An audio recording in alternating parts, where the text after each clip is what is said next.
Hello friends. तो Hindi Bloom channel पे आपका बहुत बहुत स्वागत है दोस्तों। काफी समय से मैं कोई वीडियो नहीं बना पा रही थी क्योंकि मेरा ट्रांसफर हो गया था और सेटलमेंट में मुझे बहुत समय लग रहा था। तो मैं अब सब कुछ सेट हो गया है तो मैंने सोचा क्यों ना अपनी पढ़ाई को आगे बढ़ाया जाए। तो दोस्तों ये है क्लास 10 का एनसीईआरटी की किताब है हिंदी की, जिसका नाम है कृतिका भाग 2। क्लास 9 में कृतिका भाग 1 है। मैंने सोचा क्यों ना क्लास 9 और 10, 11, 12 का सीक्वेंस है, जो हिंदी की किताब है, जो जनरली बच्चे समझ नहीं पाते हैं स्कूल्स में और बहुत ही इसको जो है इग्नोर करके चलते हैं इस विषय को। लेकिन हिंदी की किताब पढ़ना बहुत आवश्यक है दोस्तों। ये हमें बहुत कुछ सिखाता है। कम से कम इंग्लिश तो सब लिख लेते हैं, हिंदी बहुत लोग उसके प्रोनाउंसिएशन में, उसके उच्चारण में, उसको लिखने में काफी गलतियां करते हैं। तो चलिए हम सब साथ मिलके सीखते हैं इसको। ये क्लास 10 का है, आप देख सकते हैं कृतिका भाग 2, जिसके पहले पेज पे ये सब लिखा हुआ है। और इसका प्राइस मार्केट में, ऐसे तो प्रिंट 25 रुपए लिखा हुआ है, लेकिन मार्केट में आपको 22 रुपए में मिल जाएगा। इसमें सबसे पहले रूपरेखा बताया गया है सबसे पहला पाठ में, और ये बताया है कि कैसे पुनर्संयोजन करना है आपको, जैसे कि किस किस बातों का ध्यान रखा गया है। तो स्कूली शिक्षा में विभिन्न स्तरों की पाठ्य पुस्तक और पूरक पाठ्य पुस्तक में समान विधाओं का समायोजन, भाषीय दक्षता के लिए सीखने के प्रतिफलों की प्राप्ति संबंधी विषय वस्तु की उपस्थिति, ये सब हमारे उतने काम का नहीं है, पर बस सीखना है। इसमें इम्पोर्टेंट ये है गांधी जी का जंतर। गांधी जी ने कहा था, तुम्हें एक जंतर देता हूँ, जब भी तुम्हें संदेह हो या तुम्हारा अहम तुम पर हावी होने लगे तो यह कसौटी आजमाओ। क्या कसौटी आजमाओ? जो सबसे गरीब और कमजोर आदमी है, जो सबसे गरीब और कमजोर आदमी तुमने देखा हो, उसकी शक्ल याद करो और अपने दिल से पूछो कि जो कदम उठाने का तुम विचार कर रहे हो वह उस आदमी के लिए कितना उपयोगी होगा। क्या उससे उसे कुछ लाभ हो पहुंचेगा? क्या उससे वह अपने ही जीवन और भाग्य पर कुछ काबू रख सकेगा? यानी क्या उससे उन करोड़ों लोगों को स्वराज मिल सकेगा जिनके पेट भूखे हैं और अगर आत्मा अतृप्त है? तब तुम देखोगे कि तुम्हारा संदेह मिट रहा है और अहम समाप्त हो रहा है। मतलब गांधी जी का ये कहना था अमूमन दोस्तों, कि जब भी आपको अंदर से लगे कि मैं परफेक्ट हूँ, मैं ये हूँ, मैं वो हूँ, पता नहीं क्या हूँ, तब आपने कुछ करना नहीं है। आपने बस अपने जीवन में, हर कोई जो है, कोई गरीब आदमी होता है, कोई अमीर आदमी होता है, उसको इमेजिन करो और सोचो कि आप जो कर रहे हैं इससे उसका कोई फायदा हो सकेगा।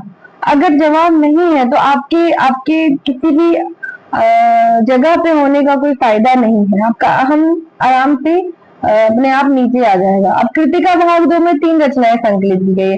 पहली है देहाती दुनिया, दूसरी है साना साना हाथ जोड़ी और तीसरा है मैं क्यों लिखता हूँ, जिसमें ये बताया गया है कि पहले में माता का आंचल, जो देहाती दुनिया से लिया गया है, ये सब बताया जाएगा। दूसरे में साना साना हाथ जोड़ी, ये जो है महानगरों की भाव जो है उसके बारे में बात की गई है इसमें। और मैं क्यों लिखता हूँ, हिंदी में एक समय इस पर चर्चा हुई थी, लेखक क्यों लिखता है। इसमें बताया गया है कि आखिर लोग लिखते क्यों है, लिखने का शौक क्यों है। तो पहले पेज में देखिए यही सब दिया गया है। भारत का संविधान दिया गया है, जिसमें मूल कर्तव्यों के बारे में, जो हमारे 11 मूल कर्तव्य है उसके बारे में बताया गया है। हम लोग पॉलिटी में पढ़ते हैं कि कौन कौन से मूल कर्तव्य हैं, तो टोटल 11 मूल कर्तव्य हैं हमारे, फंडामेंटल ड्यूटीज जिसको इंग्लिश में बोलते हैं। पहला है संविधान का पालन करें, उसके आदर्शों, संस्थाओं, राष्ट्रध्वज और राष्ट्रगान का आदर करें।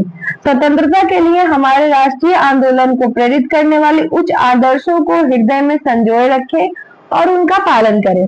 भारत की संप्रभुता, एकता और अखंडता की रक्षा करें, उसे अक्षुण्ण बनाए रखें, देश की रक्षा करें और आह्वान किए जाने पर राष्ट्र की सेवा करें। भारत के सभी लोगों में समरसता और समान भातृत्व की भावना का निर्माण करें, जो धर्म, भाषा और प्रदेश या वर्ग पर आधारित सभी भेदभाव से परे हो। ऐसी प्रथाओं का त्याग करें जो महिला के सम्मान के विरुद्ध हो। हमारी सामाजिक संस्कृति की गौरवशाली परंपरा के महत्व को समझें, उसका परीक्षण करें, प्राकृतिक पर्यावरण जिसके अंतर्गत वन, झील, नदी और वन्य जीव है रक्षा करें और उसका संवर्धन करें तथा प्राणी मात्र के प्रति दया भाव रखें। वैज्ञानिक दृष्टिकोण, मानववाद और ज्ञानार्जन तथा सुधार की भावना का विकास करें। सार्वजनिक संपत्ति को सुरक्षित रखें, हिंसा से दूर रहें। व्यक्तिगत और सामूहिक गतिविधियों के सभी क्षेत्रों में उत्कर्ष की ओर बढ़ने का सतत प्रयास करें। जिनका राष्ट्र निरंतर बढ़ते हुए प्रयत्न की उपलब्धि की गई है उसकी नई ऊंचाई को छू सके। यदि माता पिता या संरक्षक हैं 6 वर्ष से 14 वर्ष तक की आयु वाले अपने यथास्थिति बालक के प्रतिपालक को शिक्षा का अवसर प्रदान करें, क्योंकि शिक्षा का अवसर सबको जरूरी है। तो ये बहुत इंपॉर्टेंट है। अब पहला पेज में यही सब दिया गया है, आप देख सकते हैं। जिनके पास बुक नहीं है और जिनको जो है ऑनलाइन पीडीएफ के माध्यम से पढ़ने में समझ नहीं आता है, ये वीडियो उनके लिए है। इसमें देखिए दोस्तों, भारत का संविधान दिया गया है। भारत का जो संविधान होता है दोस्तों, उसको पढ़ने का अपना एक तरीका होता है। जैसे जहाँ पे कॉमा दिया हुआ है वहां पे आपको थोड़ा सा सेकेंड का पॉज लेना है। लोग इसको पढ़ नहीं पाते अच्छे से, लेकिन इसको पढ़ते कैसे मैं आपको बताती हूँ। सबसे पहले जैसे हम शपथ लेते हैं वैसे हम शपथ वाले मोड में खड़े हो जाएंगे और बोलेंगे, हम भारत के लोग भारत को एक संपूर्ण प्रभुत्व संपन्न समाजवादी धर्मनिरपेक्ष लोकतंत्रात्मक गणराज्य बनाने के लिए तथा उसके समस्त नागरिकों को सामाजिक, आर्थिक और राजनीतिक न्याय, विचार, अभिव्यक्ति, विश्वास, धर्म और उपासना की स्वतंत्रता, प्रतिष्ठा और अवसर की क्षमता प्राप्त कराने के लिए तथा उन सब में व्यक्ति की गरिमा, राष्ट्र की एकता और अखंडता सुनिश्चित करने वाली बंधुता बढ़ाने के लिए दृढ़ संकल्प होकर अपनी इस संविधान सभा में आज तारीख 26 नवंबर 1949 ईस्वी को एतद द्वारा इस संविधान को अंगीकृत, अधिनियमित और आत्मर्पित करते हैं। ये हर स्कूल में, जितने भी गवर्नमेंट स्कूल हैं, प्राइवेट स्कूल हैं, सब में चलाया जाता है। धर्मनिरपेक्ष की जगह अब इसमें बदलाव कर दिया गया, धर्मनिरपेक्ष कर दिया गया है। तो जैसा कि देखिए कि पहला चैप्टर का इंट्रो यही था, इसमें पहला चैप्टर में यही सब बताया गया है दोस्तों। पहला जो पेज है उस किताब का गांधी जी का जंतर, जिसमें से ज्यादा इंपॉर्टेंट था, भारत के संविधान के बारे में बताया गया है। भारत का संविधान जो है, प्रस्तावना जो है, वो हर किताब के फ्रंट पेज पे इसलिए भी दिया जाता है ताकि इंसान उसको याद करे और मतलब उसको जब भी पढ़े तो उसको एक समाजवादी, एक धर्मनिरपेक्ष, एक लोकतांत्रात्मक गणराज्य, हम लोग भातृत्व की भावना उनके अंदर जगे। तो ये रहा एक पेज जो है इस किताब का। अब दूसरे पेज के लिए हम दूसरे वीडियो से शुरू करेंगे। तब तक के लिए धन्यवाद, थैंक यू।